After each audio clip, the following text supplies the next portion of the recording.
Mm, Buenos días, profesora, compañeros y general. Hoy vamos a hablar con mi grupo sobre la reforma agraria, que nos vamos a guiar con un libro que es de la historia del Perú contemporáneo del 2013, que desde las luchas por la independencia hasta el presente, nos va a contar sobre cómo durante el gobierno de Acción Populista de 1963 a 1968, la política estatal comenzó a verse desbordada por el movimiento social, la pérdida del control del Estado por la oligarquía, junto con la inexistencia de un liderazgo empresarial, y consciente que diera rumbo económico al país y atendiera organizadamente las demandas de los nuevos sectores medios y populares, llevó a un vacío de poder que finalmente fue copado por las Fuerzas Armadas. De otro lado, la formación de una población marginada y postergada y muchas veces discriminada por el racismo y generalmente emigrada de la sociedad agraria decadente del interior. Podemos también decir que la reforma agraria es un conjunto de políticas y medidas destinadas a redistribuir la tierra de manera más equitativa entre los agricultores y a mejorar las condiciones sociales, económicas y políticas en el sector agrícola. Estas reformas pueden llegar a abordar problemas como la concentración de tierras en manos de unos pocos propietarios, la pobreza rural, la falta de acceso a recursos productivos por parte de los agricultores más pobres y la necesidad de aumentar la producción de alimentos. Históricamente, las reformas agrarias han tenido diferentes enfoques y resultados en todo el mundo, dependiendo del contexto político y social, económico de cada país. Algunas reformas se han llevado a cabo de manera gradual y pacífica, mientras que otras han sido radicales y han implicado expropiaciones de redistribuciones forzosas de tierras. Por ello, ante ellos surge la siguiente pregunta: ¿consideras que fue beneficiosa la reforma agraria? En cuanto a este interrogante, consideramos que no fue beneficiosa la reforma agraria y por ello en las siguientes líneas defenderemos nuestra postura con un argumento sólido. Y doy pase a mi compañero Miguel. Mucho gusto, le voy a hablar sobre el desarrollo. Consideramos que la reforma agraria en Perú no fue completamente beneficiosa porque hubo problemas de implementación, falta de apoyo y recursos, disminución de la productividad y conflictos. En primer lugar, las tierras expropiadas pasaron a manos de sus trabajadores, siguiendo el lema del gobierno, que sería ser la tierra para quienes lo trabajan. Según Lucho Alcázar, Parihuanca, Junín, párrafo 144, la reforma agraria llegó un 28 de noviembre de 1973. Yo estaba justamente con mi papá cuando llegó la notificación de expropiación. Nos cayó como un baldazo de agua fría. 2013. Yo comencé a trabajar como gerente en la cooperativa Mayares en 1970. El gobierno cometió errores al expropiar haciendas, ya que comenzaron por los mejores en lugar de las peores. Los empleados no estaban contentos con la expropiación, ya que estaban acostumbrados a recibir salarios puntualmente. Otro error fue calcular la cantidad de trabajadores que la cooperativa podía mantener de manera optimista, tomando en cuenta solo los mejores rendimientos. La cooperativa terminó admitiendo a 900 socios que debían estar empleados todo el año, lo cual resultó insostenible. Hablando de esto, le paso a mi compañera Alison. Voy a hablar sobre la reforma agraria en el contexto económico. La reforma agraria en 1969 en Perú fue uno de los eventos más trascendentales de la historia socioeconómica del país, iniciando bajo el gobierno del general Juan Velasco Alvarado, buscando transformar la estructura agraria y mejorar las condiciones de vida de los campesinos económicamente. Tuvo un impacto significativo que puede analizarse desde varios ángulos.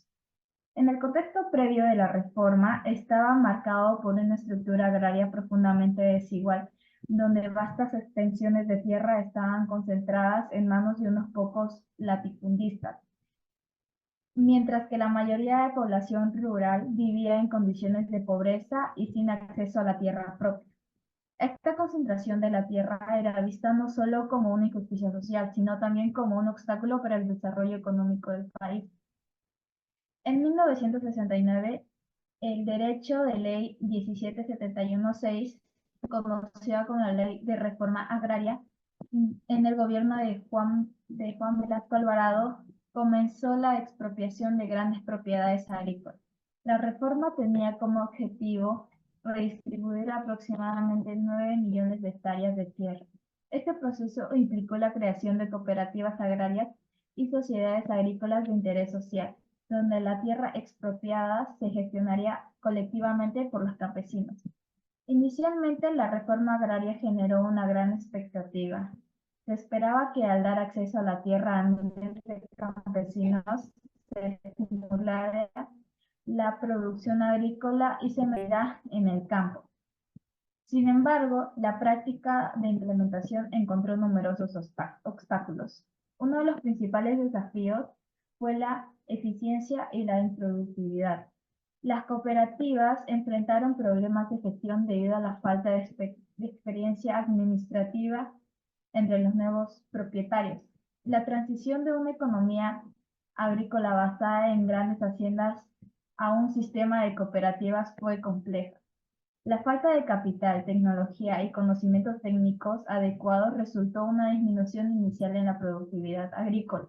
Esto fue especialmente notable en los cultivos, la exportación, como el algodón y el azúcar, que eran fundamentales para la economía peruana.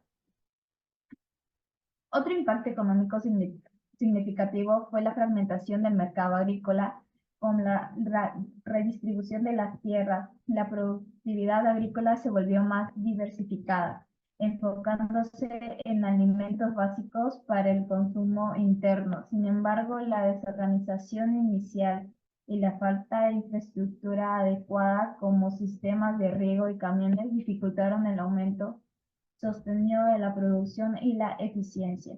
A pesar de estos desafíos, la reforma agraria también tuvo un efecto positivo a lo largo. Fomentó una mayor equidad en la distribución de tierras y en algunos casos mejoró las condiciones de vida de los campesinos al proporcionarles acceso a tierras propias. Además, se realizaron esfuerzos para mejorar la infraestructura rural y se promovieron programas de capacitación y de educación para los campesinos, aunque estos esfuerzos fueron desiguales en su implementación. Sin embargo, los beneficios económicos esperados no se materializaron plenamente. La fragmentación de la propiedad y la falta de inversión sostenible en la tecnología y la capital continuaron afectando la productividad agrícola. Muchas de las cooperativas lucharon por mantenerse viables y en algunos casos las tierras redistribuidas volvieron a reconectarse en manos de nuevos propietarios, repitiendo los patrones de desigualdad.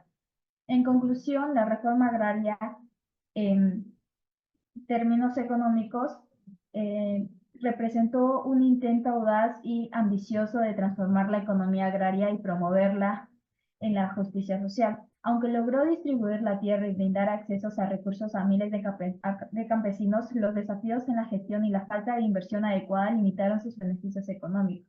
La reforma dejó un legado mixto, un cambio significativo en la estructura agraria, pero con resultados económicos y sociales que variaron ampliamente según la región y la capacidad de adaptación de nuevas unidades productivas.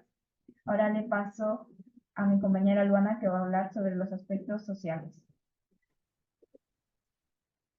Bueno, en el aspecto social se produjeron muchas consecuencias, como el empobrecimiento de los campesinos y la pérdida de su medio de trabajo y su modo de subsistencia, así ocasionando las migraciones de forma masiva del campo a la ciudad de los sectores populares, produciendo hacinamiento, formando las barriadas, asentamientos humanos, pueblo joven, acelerando un crecimiento urbano de forma desordenada.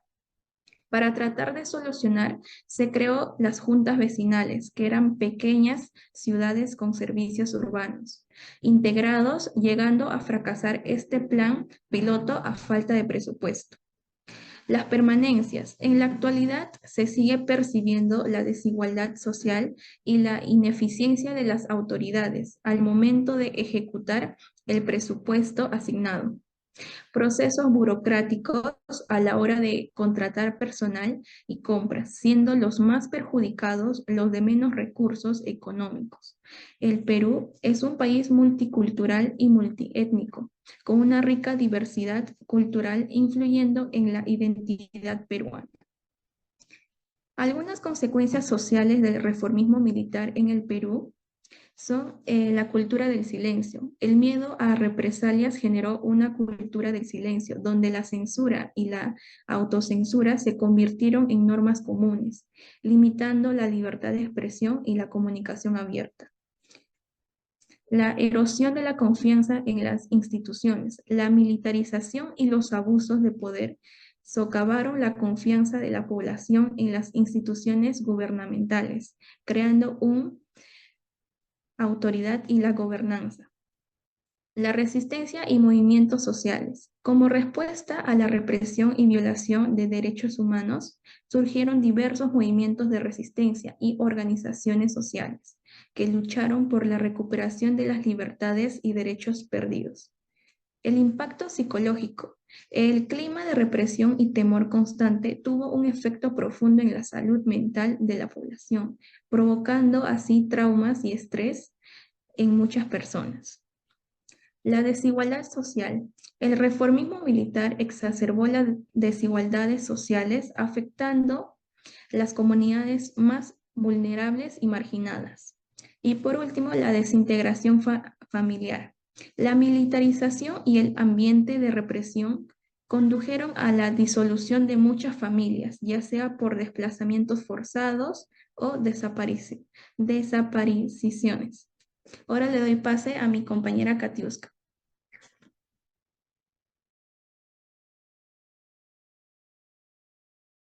Como resultado, se considera que la reforma agraria en Perú no fue completamente beneficiosa porque hubo problemas de implementación, falta de apoyo y recursos, disminución de la productividad y conflictos.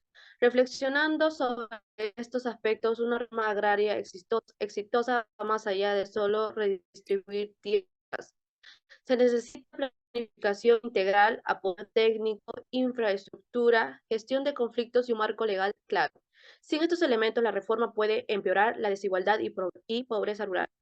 La referencia que tuvimos para poder desarrollar este ensayo fue Enrique Mayer, antropólogo peruano y profesor en la Universidad de Yale en los Estados Unidos, publicó un libro sobre la reforma agraria, Cuentos feos de la reforma agraria peruana. Lima, IEP, CEPES, 2009, Lucho Alcázar, Parihuanca, Junín, 144.